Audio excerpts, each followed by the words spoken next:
Wow. I've been up here a lot. I've never seen a crowd like this. I think we need a ballroom, and that's happening. It's going to be a beautiful ballroom. This is really a lot of people, most I've ever seen in this room. And we're here for a very serious purpose, very serious purpose. Something's out of control, but we're going to put it in control very quickly like we did on the southern border. I'm announcing a historic action to rescue our nation's capital from crime, bloodshed, bedlam, and squalor, and worse. This is Liberation Day in D.C., and we're going to take our capital back. We're taking it back under the authorities vested in me as the President of the United States. I'm officially invoking Section 740 of the District of Columbia Home Rule Act. You know what that is? And placing the D.C. Metropolitan Police Department under direct federal control, and you'll be meeting the people that will be directly involved with that. Very good people, but they're tough, and they know what's happening, and they've done it before. In addition, I'm deploying the National Guard to help reestablish law, order, and public safety in Washington, D.C., and they're going to be allowed to do their job properly. And you people are victims of it, too. You know, you're reporters, and I understand a lot of you tend to be on the liberal side, but you don't want to get mugged and raped and shot and killed. And you all know people and friends of yours that happened. And so you can be anything you want, but you want to have safety in the streets. You want to be able to leave your apartment or your house where you live and feel safe and go into a store to buy a newspaper or buy something. And you don't have that now. The murder rate in Washington today is higher than that of Bogota, Colombia, Mexico City, some of the places that you hear about as being the worst places on earth, much higher. This is much higher. The number of car thefts has doubled over the past 5 years, and the number of carjackings has more than tripled. Murders in 2023 reached the highest rate probably ever. They say 25 years, but they don't know what that means because it just goes back 25 years. Can't be worse. Our capital city has been overtaken by violent gangs and bloodthirsty criminals, roving mobs of wild youth, drugged-out maniacs and homeless people. And we're not going to let it happen anymore. We're not going to take it. Just like we did on our southern border. Nobody comes through our southern border anymore. 3 months in a row, we had zero. I don't know if that's right, but the people that do the work, it's a very liberal group of people, actually, and they actually said zero for the last 3 months. Nobody thought a thing like that was possible. And, you know, when you say take a look at numbers, I just saw some charts. These are different cities throughout the world. Red is, okay, the red is a place called Washington, D.C. Look at these. Baghdad is, we doubled up on Baghdad. Panama City, Brasilia, San Jose, Costa Rica, Bogota, Colombia, heavy drugs. Mexico City, I mentioned, Lima, Peru, all double and triple what they are. So do you want to live in places like that? I don't think so. I don't think so. And I think the people in this room, if you wrote correctly, you'd see, look at the kind of numbers we have. D.C., 41 per 100,000, number one that we can find anywhere in the world. Other cities are pretty bad, but they're not as bad as that. Is that where you want to live? The reporters of the world? Juvenile offenders and crimes against persons, as they say. It's getting worse. Not getting better, it's getting worse. And we had a recent indication. There was a story about a man who was just left. He quit because he was asked to do phony numbers on crime. And we're going to look into that. I think Pam is going to be looking into that. But he was asked by the city, I guess, that we don't want to show the real numbers. Let me do numbers so it looks like it's going down. Not going down. And under Biden, it was a disaster. And nobody did anything about it. We're going to do things about it like you wouldn't believe. Every American has a constitutional right to be able to access and petition their government in safety, and countless federal officials and employees likewise have the right to carry out their jobs in peace without being shot. As you know, I lost a very good person a while ago, was shot waiting for his wife. He was in the car. They robbed his car. They shot him. They killed him like it was nothing to it. She was walking to the car. It's a horror show. This issue directly impacts the functioning of the federal government and is a threat to America, really. It's a threat to our country. We have other cities also that are bad, very bad. You look at Chicago, how bad it is. You look at Los Angeles, how bad it is. We have other cities that are very bad. New York has a problem.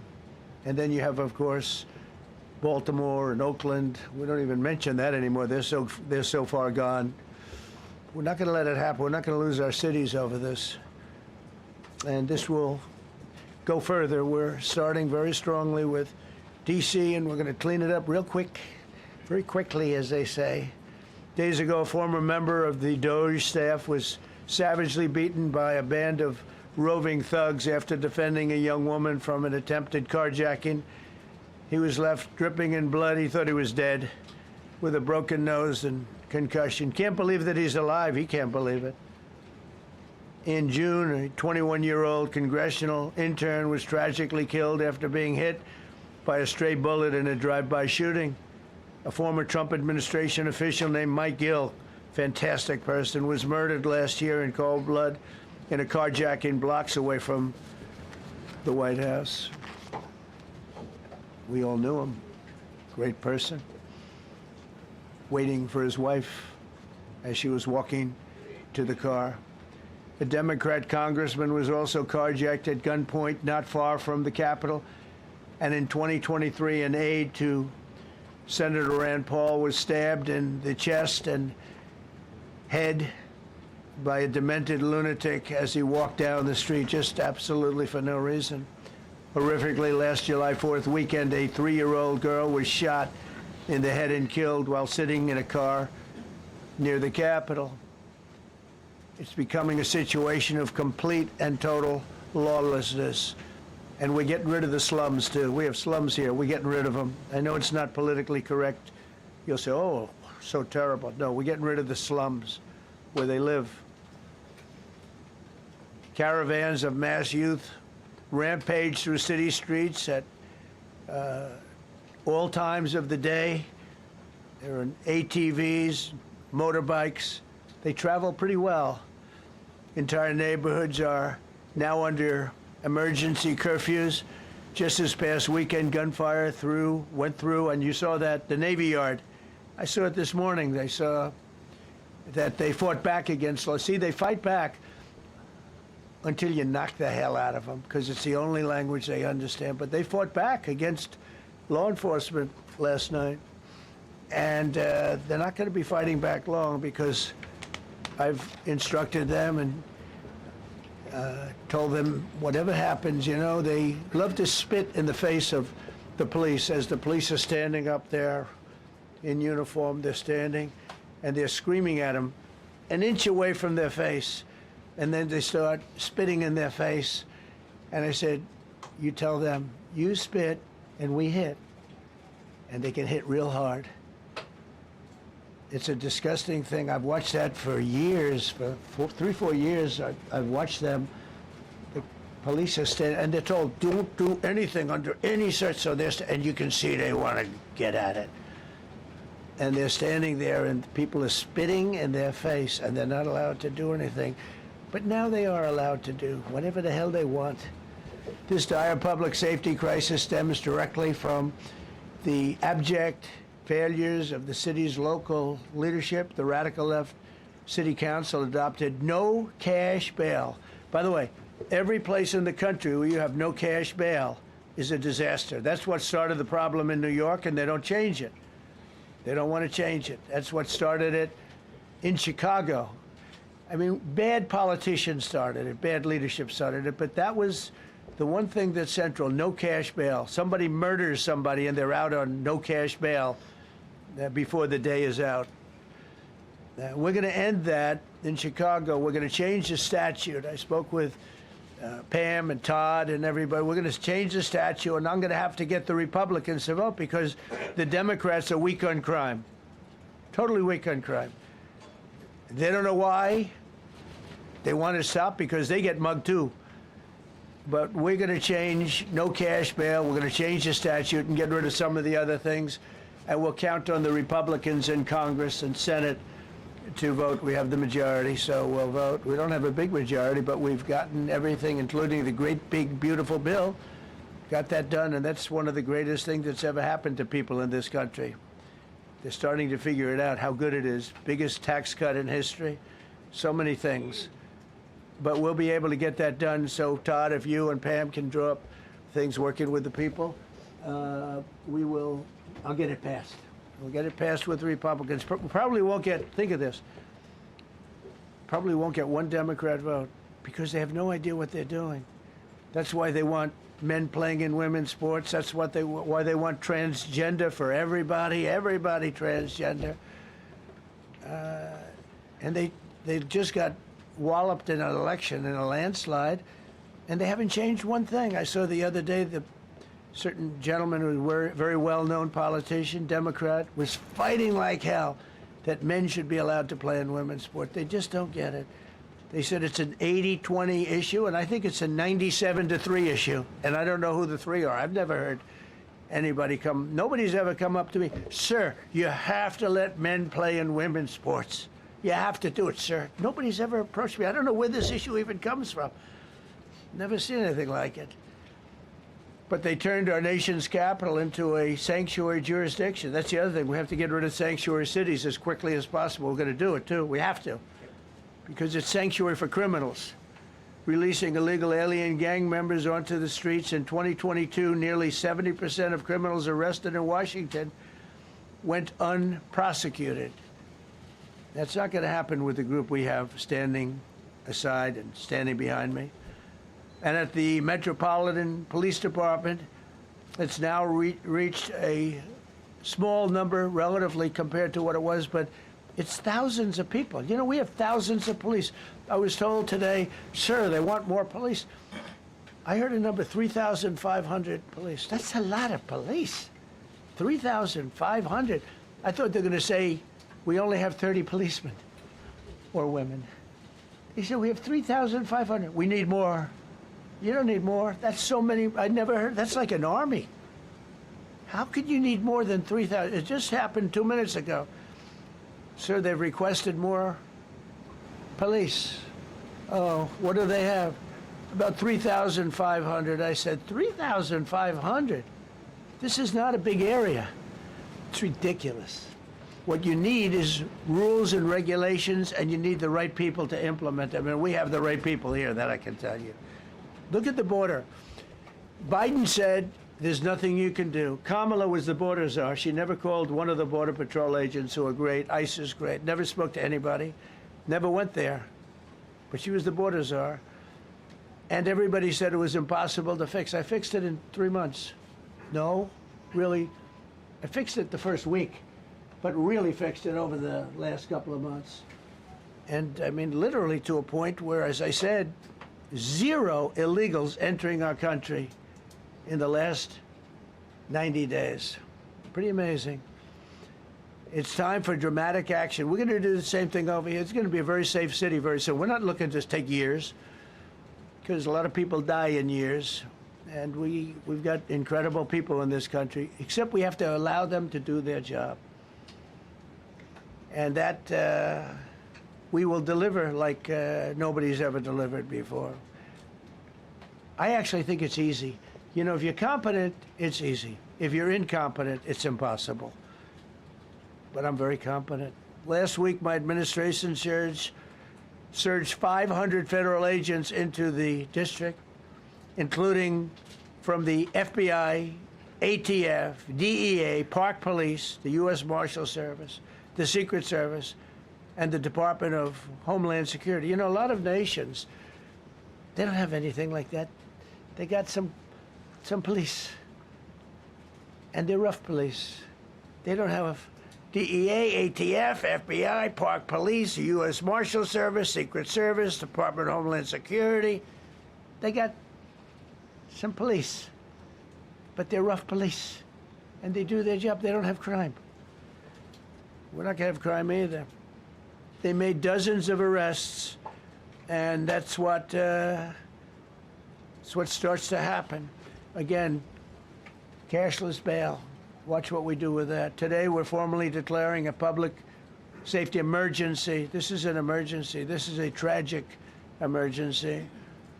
And it's embarrassing for me to be up here. You know, I'm going to see Putin. I'm going to Russia on Friday.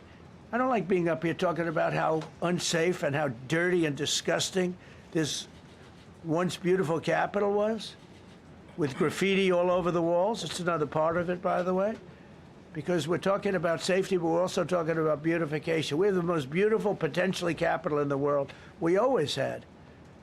But people come from Iowa, they come from Indiana, they come and then they get mugged.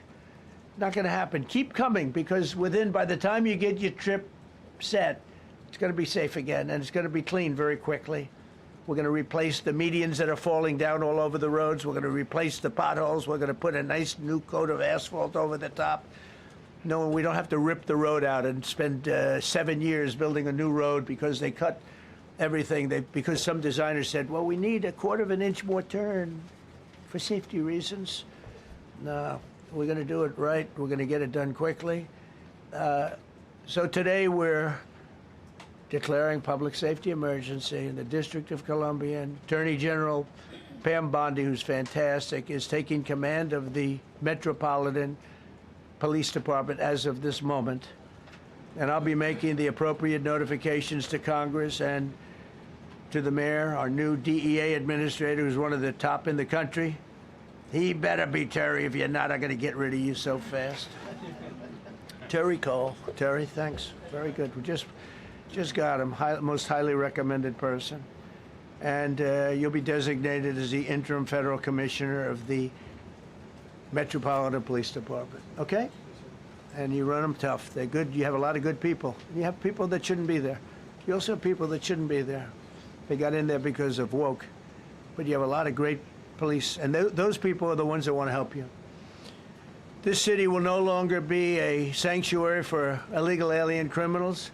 We will have full, seamless, integrated cooperation at all levels of law enforcement, and we'll deploy officers across the district with an overwhelming presence. You'll have more police, and you'll be so happy, because you'll be safe. When you walk down the street, you're going to see police, or you're going to see FBI agents. We're going to have a lot of agents on the street.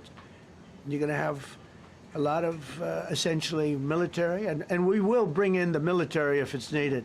By the way, we're going to have National Guard, but Pete Hegseth will tell you about it. We will bring in the military if needed. People say, oh, that's so terrible. He's going to bring in, it's been used many times over the years. I don't think we'll need it. I think we've got so many great people, including the people that are in the police department with proper leadership.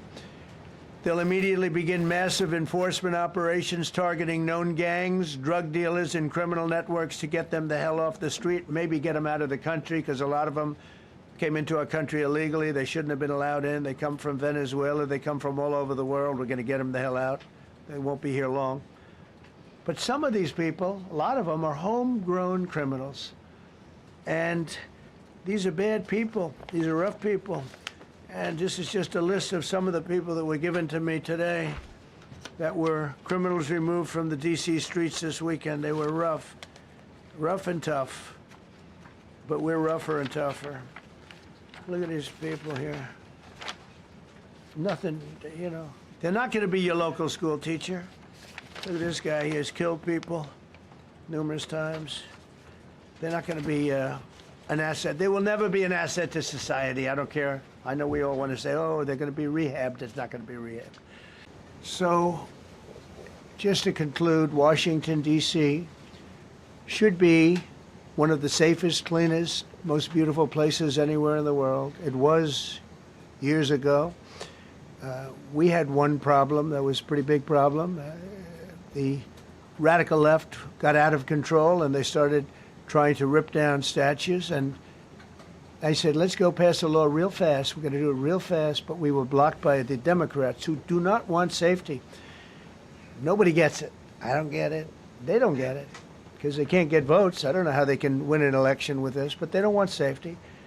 And I found an old statute, very old, early 1900s, that said if you so much as touch or even think about destroying a statue or a monument in Washington, D.C., you go to jail for 10 years with no probation, no anything. In other words, slightly different than we have today. Today we have cashless bail.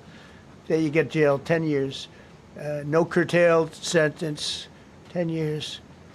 And we took it out. Nobody used it. It was never used because, you know, it was harsh.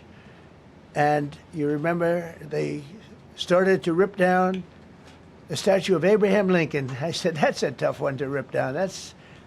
He was pretty good, Pam. I think he was pretty good. When the ropes started going around Abraham Lincoln to pull him down, Andrew Jackson, others, and they were heading to the Jefferson Memorial, Thomas Jefferson. They're going to do a big number there. I said, it's time.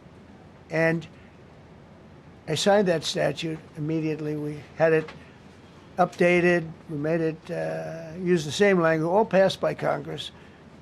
And I announced it's 10 years in jail, no probation, no anything, 10 years, no curtail sentence if you touch, so much as touch a statue in Washington, D.C. And it was an amazing sight, beautiful sight. Everybody just left. The ropes were hanging around Andrew Jackson, and there were 2 ropes around Abraham Lincoln. They left the rope. But everybody just left. And that was the last problem we ever had. You know, that was the last problem that we ever had with the statues. They were going wild. And somebody came to me and said, sir, in 1910, I don't want to give you an exact because you'll say, Donald Trump gave us wrong dates around like early on. You know, if I'm slightly off, they make you sound a little bad. So I won't put myself in that position. I won't put you in that position. Because I think everybody agrees with what we're doing today. But when I signed that thing, it was like a miracle. Everybody left. They were gone. They were starting to march down. They started the march toward Thomas Jefferson. And I figured he was always going to be safe. But they found something with him, and they found something with Abraham Lincoln. And even in the name George Washington in California, numerous places changed the name of George Washington High School and various other places. They took George Washington's name. This was a sick, woke culture that I think we've largely ended. And a lot of those people that were woke are now turning out to be the opposite. I won't go so far as to say MAGA. It's a very special category. But they've gotten out of that. But we have people that love this country, and they love this really beautiful capital. It is. I flew over it the other day, and I said, what a beautiful place. But if there's crime all over the streets, when you get there, it doesn't look so beautiful. But we're going to make it beautiful again. We're going to fix it with crime, and we're going to also, as we're doing that, we're going to start doing things that we know how to do, that I know how to do better than anybody, I guess, because of my experience from previous life. But not only are we stopping the crime, we're going to clean up the trash and the graffiti and the grime and the dirt and the broken marble panels and all of the things they've done to hurt this city. And we're going to restore the city back to the gleaming capital that everybody wants it to be. It's going to be something very special. All of these people are really tough. Could I shake your hand, Gaddy, please? You're going to be so important here. You're going to be that guy. I hope I don't have to fire him in 2 weeks because he's too soft. I don't think he's too soft. If I do, I will, though. Is it okay if you're soft, weak, and pathetic like so many people? I will fire you so fast. You're not going to have to worry about that. No, I think you're going to do a fantastic job. And everybody in this room, they may not express it, but they all want that to happen. You know, they want to be safe, and they have families too. So it's an honor to have such a large group. I've done this for years now, hard to believe. I've never seen this room so packed. In fact, I'm sure it's a violation of every fire code. but we'll let you stay anyway. You're taking a chance. And with that, we'll say, maybe if you could, oh, wow. We could be here all day long. If we could keep the first questions, perhaps, to this subject, and then we'll go on to a few others. Please. Mr. President, thank you so much. Can you talk about how personal of an issue this is? We talked about flying over the Washington Monument and seeing the pride of what D.C. is, and do you believe that the status of the city, the cleanliness, the way that crime is low, is a direct reflection on how the country is run? Yeah, I do. I think the Capitol, look, everyone comes here. They're all coming. All the leaders, they're all wanting to come. And I say it, I've said it again, but I'm really just quoting other leaders from NATO, from the Middle East, King of Saudi Arabia, Qatar, UAE. I was over there. We brought back $5.1 trillion of investment into our country. But a month and a half ago, I was at NATO. We had a great thing. They agreed to put up 5% instead of 2%. 2% they didn't pay, 5% is already paid. We had a great meeting, and they all said the same thing. They said our country was dead. They thought our country was gone. 1 year ago, they said your country was dead. And now you have the hottest country anywhere in the world. We do. We have the hottest country in the world right now. The tariffs have helped. It's given us not only the money, it's billions, trillions of dollars of money, but it gives us great power over enemies. We solved 5 wars with Pakistan and India. We just solved one. Azerbaijan and, as you know, and Armenia. A war was raging for 37 years. And the 2 leaders got up and they said, we never thought this would be solved. Russia tried to solve it. They all tried to solve it. It was a very tough situation, but we got it done and got it done. And I said to the 2 men, I said, are you guys friends? And they had a hard time. You know, they've been killing each other for 37 years, right? One was there 5 years, one was there for 22 years. He said, my whole life I've been fighting this war, and you got it solved. But we did many of those. We did in the Congo and Rwanda. That's been going on for 30 years.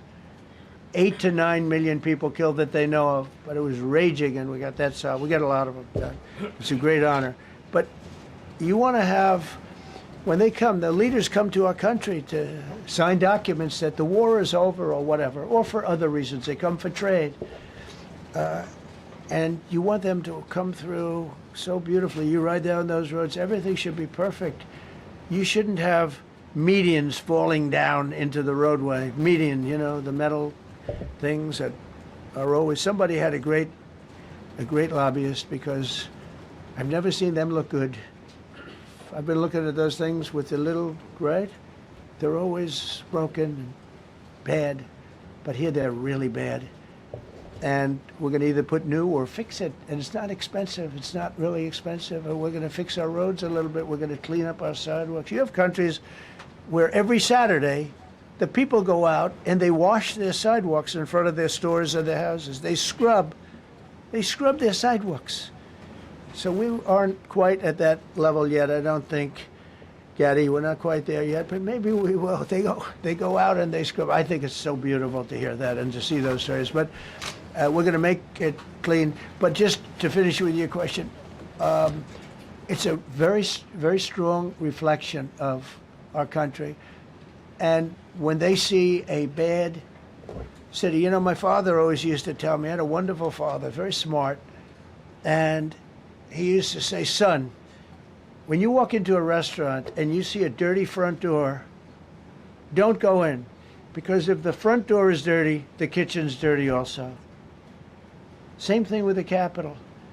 If our Capitol's dirty, our whole country is dirty, and they don't respect us. So it's a very good question, actually. Mr. President, sorry. Question for you on the specific issue. Do you expect more cities to follow DC's path if this goes through? So the idea is that Chicago, LA, San Francisco, would they expect similar action what we've seen in DC? And the other question, sir, there's reporting that the administration is going to reclassify marijuana. Would that send mixed messages that if marijuana is okay, some drugs are okay, but we're trying to clean up crime? How do they go hand in hand? We're only looking at that. That's early, but you know, somebody reported it, which is fine. We're looking at it. Some people like it, some people hate it. Some people hate the whole concept of marijuana because if it does bad for the children, it does bad for people that are older than children, but we're looking at reclassification, and we'll make a determination over the next, I would say, over the next few weeks. And that determination hopefully will be the right one. It's a very complicated subject, the subject of marijuana. I've heard great things having to do with medical, and I've had bad things having to do with just about everything else. But medical and, for pain and various things, I've heard some pretty good things, but for other things, I've heard some pretty bad things. The other part of your question, I mean, we're just going to see what happens with it all. We're going to have a tremendous success in what we're doing. Other cities are hopefully watching this. They're all watching, just like everyone's watching here. They're all watching, and maybe they'll clean up, and maybe they'll do this and get rid of the cashless bail thing and all of the things that caused the problem. I mean, if you go back, this whole thing with cashless bail is a disaster. So many problems came that we never had before. So they're watching us today, and if they don't learn their lesson, if they haven't studied us properly, because we're going to be very successful. I have zero doubt about that. It's going to be. It's a question of will it be really fast, like the border. Everyone said, they used to say, Biden used to say, I need legislation. I didn't get any legislation. I called up our people, and we did a great job. Tom Homan was great. As you know, our secretary did a great job. They did a great job. There's no games. They didn't play games. And we're going to have the same thing here. But then I'm going to look at New York in a little while. Let's do this. Let's do this together. Let's see. It's going to go pretty quickly. And if we need to, we're going to do the same thing in Chicago, which is a disaster. We have a mayor there who's totally incompetent. He's an incompetent man. And we have an incompetent governor there. Pritzker's an incompetent. His family threw him out of the business, and he ran for governor. And now I understand he wants to be president. But I noticed he lost a little weight, so maybe he has a chance. You never know what happens. But Pritzker's a gross incompetent guy, thrown out of the family business. But when I look at Chicago and I look at L.A., if we didn't go to L.A. 3 months ago, L.A. would be burning like the part that didn't burn. If he would have allowed the water to come down, which I told him about in my first term, I said, you're going to have problems. Let it come down. We actually sent in our military to have the water come down into L.A. They still didn't want it to come down after the fires. But that was it. We have it coming down. But hopefully L.A. is watching. That mayor also. The city's burning. They lost like 25,000 homes. I went there the day after the fire. You were there.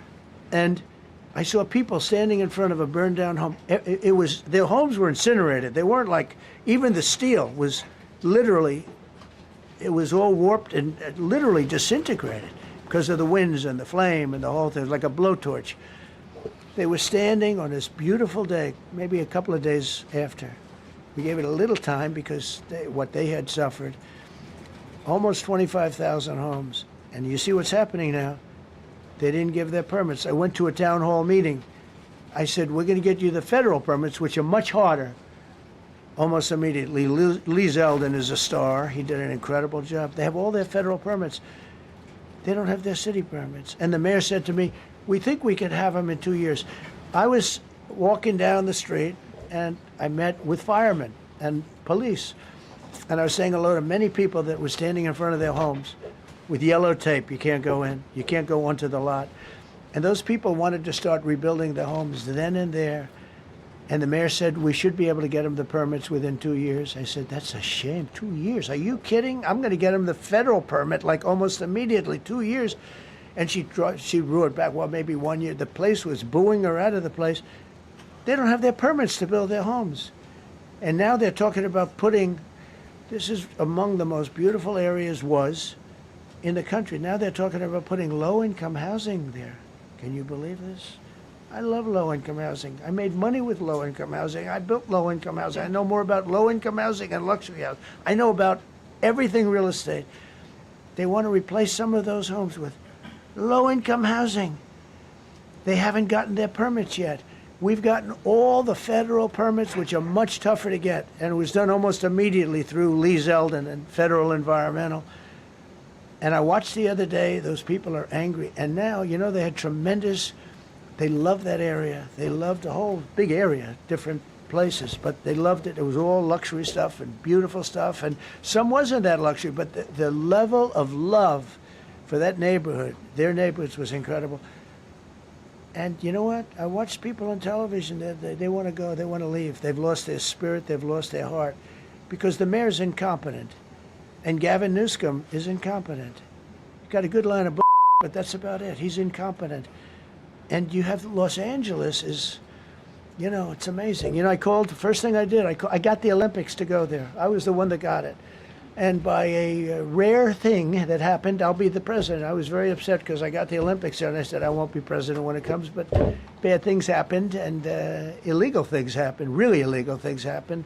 Now it turns out one good thing was I'm going to be the president for the Olympics for 2050, for 250, which is going to be fantastic, and also for the World Cup. So we have a lot of good things, and I hope 250 is going to be the 250th anniversary is going to be the best. But when I looked at those people, and I saw last night on television that they still don't have their permits, it's a disgrace what's happened in Los Angeles.